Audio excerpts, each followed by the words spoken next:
सिर साहब 100 days of this government, Shahbaz Sharif साहब 16 महीने उससे पहले भी तो थे। अच्छा, उनको काउंट करें इसमें चीज़ तो वही है। हाँ, कंटिन्यूटी कह सकते हैं। दरम्यान में थोड़ा सा केयर टेकर्स का गैप आया, वो भी सेम थिंग, सांता बांता। अच्छा, चलें 100 डेज को ही अभी काउंट कर लेते हैं, क्योंकि इन 100 डेज में तो आगे वाले सालों का भी वादा है ना, वो तो 16 माह थे। अब 16 जो 100 दिन है, उसमें शहबाज शरीफ साहब के हवाले से कल कहा जा रहा था कि वो खिताब करेंगे और आवाम को एतमाद में लेंगे बजट के। और मैंने आपसे सवाल भी किया था कल नहीं हो सका खिताब। आज कहा गया कि 6 बजे कौम से खिताब करेंगे। 6 बजे भी हम स्क्रीन के सामने बैठे थे, नहीं हुआ। 7 बजे भी नहीं हुआ। 7:15 बजे के करीब वज़ीर आज़म साहब आए और फिर उन्होंने फिलबदी खिताब किया और उसमें उन्होंने अपनी कारकर्दगी गिनवाई कि डिफ़ॉल्ट से बचाया, और फिर हमने महंगाई को कम किया, और फिर हमने कीमतें कम की, और वो कह रहे हैं कि मैं वादा करता हूँ कि IMF प्रोग्राम जो है वो आखिरी होगा। वादा वो पता नहीं पूरा कर सकेंगे या नहीं कर सकेंगे। मैं आपसे ये जानना चाहती हूँ कि शहबाज शरीफ साहब तो अपनी हुकूमत की कारकर्दगी से मुतमईन दिखाई दिए हैं, आपका क्या ख्याल है इन 100 दिनों के बारे में? देखिए आशा, 100 दिन में असेसमेंट करनी इन मुश्किल हालात में एक गवर्नमेंट की फेयर बात नहीं है। उसकी वजह यह है कि जब इस किस्म के हालात के अंदर एक नई गवर्नमेंट आती है तो वो 100 दिन में अचीवमेंट्स नहीं होती। 100 दिन के अंदर कुछ ऐसी चीज़ें की जाती है जो कि एक्चुअली डिप्रेसिंग होती है, नेगेटिव होती हैं, ताकि लॉन्ग टर्म में जाके उनका फ़ायदा हो। तो अचीवमेंट्स तो आप असेस करें आफ्टर मे बी 2 years और 3 years, फिर आप कह सकते हैं कि ओके। क्योंकि अभी तो जो इक़दामात किए जा रहे हैं वो तो सारे सख्त मेजर्स हैं। वो अचीवमेंट्स तो उनको नहीं कोई कह सकता।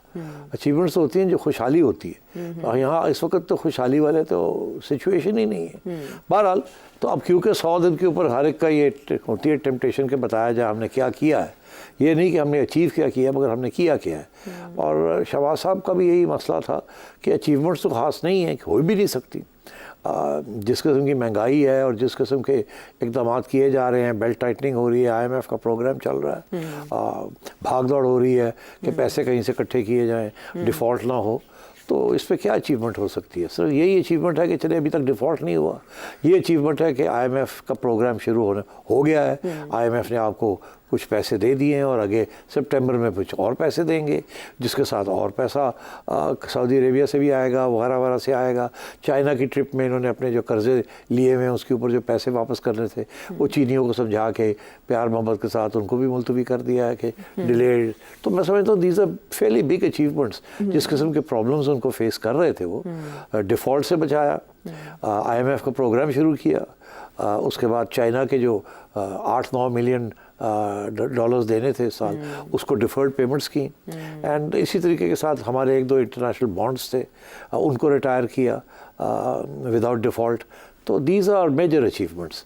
बट वो इसलिए इसको लोग नहीं मानेंगे एज मेजर अचीवमेंट्स बिकॉज आम लोग जो हैं उनकी तो हालत कोई ख़ास बेहतर नहीं हुई। आम लोगों की तो हालत और ख़राब हो रही है। लेकिन 38% से 12% तक महंगाई का आना, ये बहुत बड़ी चीज़ है। मैं इसके ऊपर आने वाला था, आपने अच्छा किया बताया, मुझे याद दिलाया।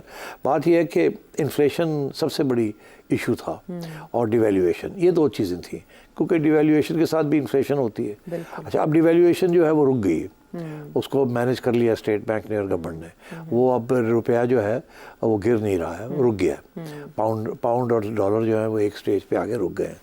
जो लोग समझ रहे थे कि 400 रुपये पे पाउंड जाएगा और 300 से ऊपर डॉलर चला जाएगा, वो नहीं हुआ।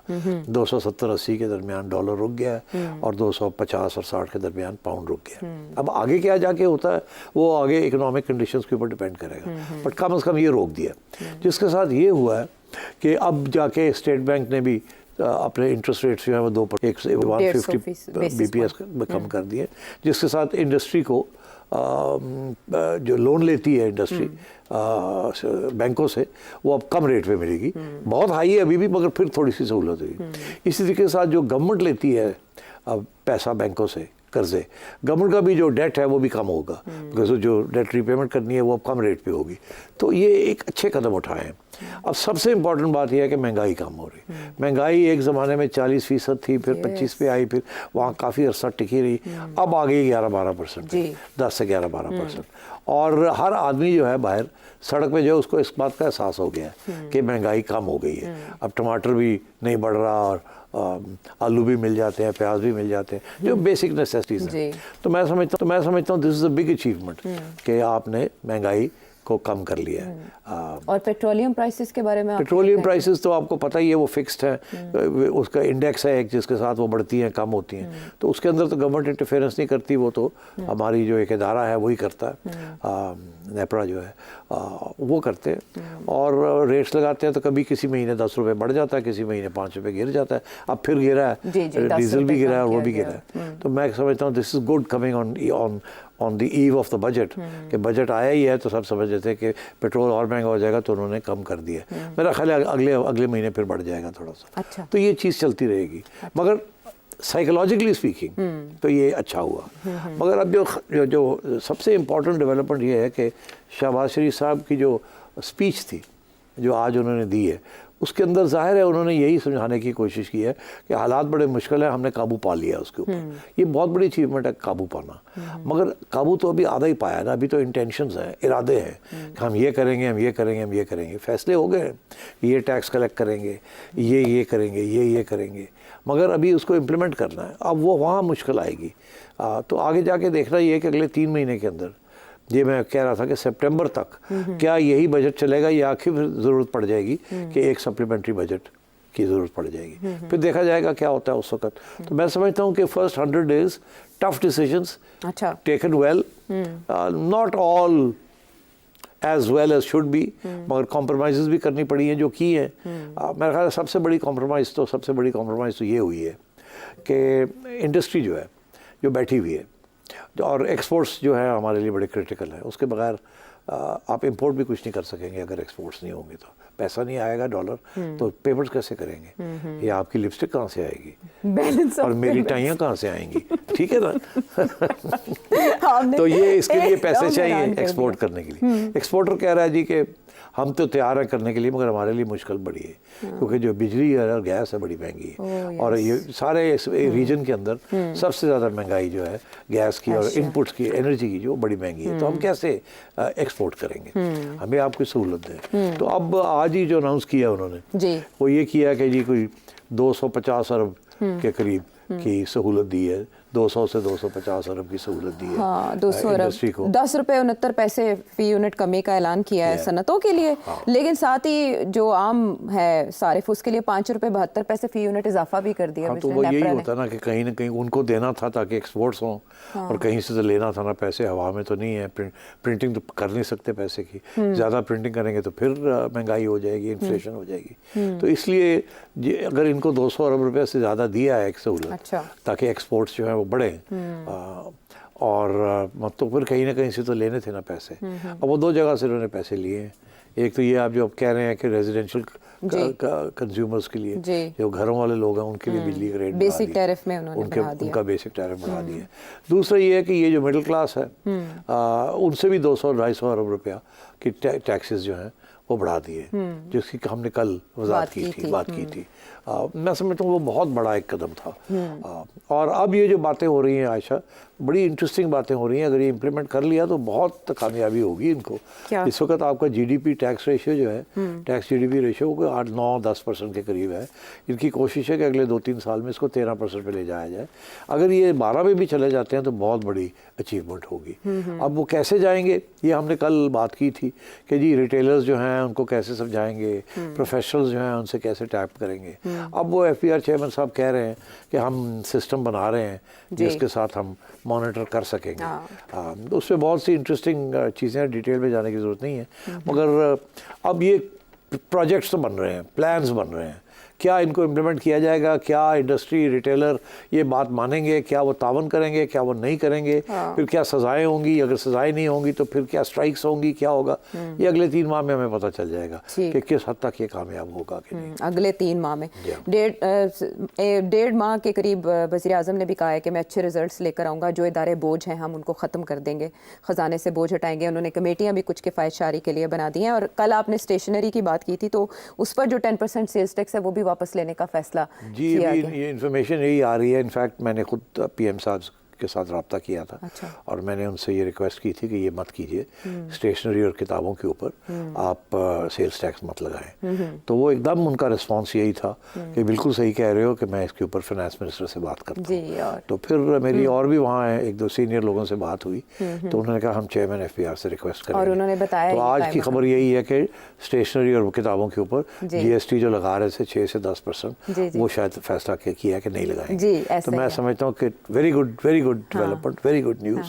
एंड खुशी होती है कि अगर कोई रिस्पांस हो ना, अगर आप कोई अच्छी तजवीज़ दें और प्राइम मिनिस्टर साहब या फाइनेंस सेक्रेटरी साहब या FBR चेयरमैन साहब उसके ऊपर गौर करें कि अच्छी इंटेंशन से ये बात कही जा रही है, कोई वेस्टेड इंटरेस्ट नहीं है, जेन्युइनली ये कदम उठाना चाहिए आपको, तो रिस्पांस मिलता है तो अच्छी बात होती है। तो I am very grateful to prime minister and the finance secretary and the chairman FBR कि उन्होंने इस चीज़ को कंसिडर किया। ठीक, कंसिडरेशन में एक और बात भी आ रही है कि 2 यूट्यूबर्स हैं, उन्होंने डिस्कस किया कि शहबाज शरीफ साहब का खिताब डिले क्यों हुआ, कोई कॉन्स्पिरेसी वो उसमें ढूंढ रहे हैं कि कहीं वो गए ब्रीफिंग के लिए और फिर वहाँ पर उन्होंने कोई रिक्वेस्ट वगैरह की। और नहीं, देखिए मैं आपको बताऊं होता कैसे, एक्चुअली ये कंस्पिरेसी थ्योरीज तो बनती है ना। मैं तो गवर्नमेंट में रहा हूँ ना, तो मुझे पता है कैसे ये बात चलती है, किसके ज़रिए होती है, कहाँ क्या बात करनी होती है और कहाँ नहीं करनी होती। तो ऐसे नहीं हुआ कि ये कहीं ब्रीफिंग देने गए होंगे, मगर ये नहीं कि जी को 50 लोग बैठे हुए थे तो उनको ये ब्रीफिंग देने गए, ऐसे नहीं हुआ। ये गए होंगे बात करने के लिए और उनके 2-3 साथियों के साथ ऐसे ही हुआ होगा, या 4-5 साथी होंगे, कोर कमेटी है, या कोर किचन कैबिनेट है आर्मी चीफ साहब की, तो उनके साथ डिस्कस करने गए होंगे कुछ इश्यूज़, जो कि ये होता रहता है आजकल की हाइब्रिड गवर्नमेंट के अंदर, तो ये होता है, मिलके चलना। इमरान खान भी करता था जी, अब शहबाज साहब भी कर रहे हैं। तो मेरा ख्याल है कि वहाँ मोटी मोटी बात करने गए होंगे। अच्छा। अब मुझे नहीं पता एग्जैक्टली बात क्या हुई, मगर कुछ भी लोग जो है वो ये कह रहे हैं कि उसमें एक्नेक की बात हुई। एक्नेक इज़ दी कमेटी जो प्लानिंग कमीशन जब प्रोजेक्ट के ऊपर प्रोजेक्ट बनाती है तो वो इस कमेटी के पास चला जाता है, economic coordination committee of the cabinet. वो फिर वहाँ फैसला करती है कि ये जो प्रोजेक्ट की जो रिपोर्ट बनाई है प्लानिंग कमीशन ने, इसके ये रियलिस्टिक है नहीं रियलिस्टिक है, इसकी ज़रूरत है इस प्रोजेक्ट की या नहीं ज़रूरत।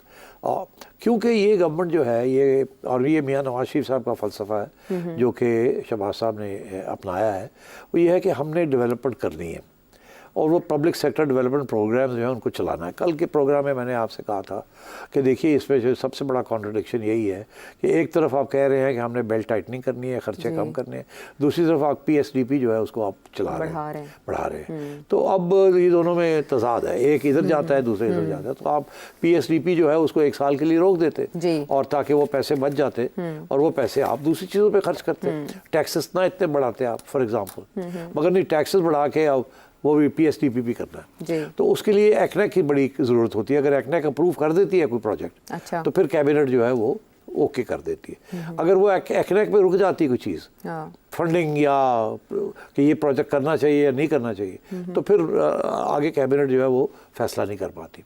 अब ये इस हुकूमत का ये फैसला था कि एक्नेक को हमने ऐसे बनाना है कि जो वादे हम करके आए चाइनीज़ के साथ, अच्छा, स्पेशली चाइनीज़ के साथ, अच्छा, उनको अब इम्प्लीमेंट करना है। चाइनीज़ के साथ 2 बातें पक्की हुई हैं।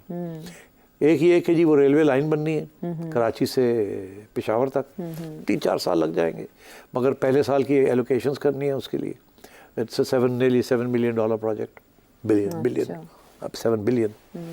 और दूसरा ये कि वो जो काराकोरम हाईवे में कोई 550 किलोमीटर की एक हाईवे बनाना है वहाँ, वो भी चाइनीज़ प्रोजेक्ट है, from KP to Gilgit Baltistan, हमने बात की थी। जी बिल्कुल। तो ये 2 प्रोजेक्ट्स ओके करने हैं। अब ये प्लानिंग कमीशन ने तो बनाई हुई है अपनी रिपोर्ट्स, और शेख रशीद साहब के ज़माने की बनी हुई है, आपको याद होगा, खान साहब ने रोक दिया था। चाइनीज़ बड़े कीन थे कि इनको करना है। अब शहबाज साहब बात करके आए हैं वहाँ कि हम ये करते हैं मगर हमारे जो हमने आपके पैसे जो देने हैं हाँ। वो थोड़ा सा ज़रा रीशेड्यूल कर दें। रीशेड्यूल कर दें, उसको आगे कर दें और ये हम प्रोजेक्ट शुरू कर लेते हैं। तो चाइनीज़ को उन्होंने मना लिया। अब ये नहीं, वो नहीं चाहते कि एक्नेक के अंदर आके तो कोई फड्डा पड़ जाए। अच्छा, अब फड्डा कौन डाल सकता है एक्नेक के अंदर? कौन? ये इश्यू है ना कि फड्डा, अगर फड्डा पड़ना है तो फिर एक्नेक को कंट्रोल करना है।